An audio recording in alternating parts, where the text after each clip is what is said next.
In this video of Oracle SQL, we will cover another database object called synonyms. Basically, whenever a user creates a table in his schema, he can simply start fetching the data. But if there is some other user and he tries to access the data from some other user schema, he will have to use the schema name dot table name. For example, if someone tries to access the data from my schema table, then he will have to write like select asterisk from Anadi dot employees if employees is a table name. But I don't want that, and I can make it easier for the other employees by using the synonyms, as it provides the easy way to access the table owned by another user. It will also be helpful when the name of the tables are very large, so you can give a simple name by using a synonym and you can give a shorter name to that particular table.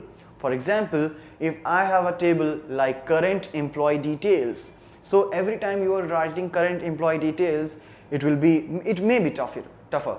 So you can create a simple shorter name for that table with this synonym.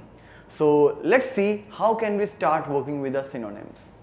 So for creating the synonyms, it's a quite simple way. Like I'll have to write create synonym, and then after the name of the synonym, let's say I want to give the name EMP for employees. So I already have the employees table, so I will create a shorter name for that so that it will be accessed easily. And if I will specify public synonym, then all the users can access to that.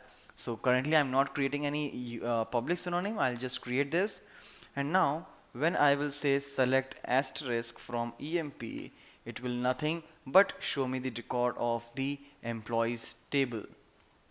So here you will not be getting the actual benefit of synonym properly, but by the time you will start accessing your table from some other schema, at that time you will notice the difference. So in our coming videos, we'll start dealing with the users, and then we will come back to the synonyms in order to get the benefit of it.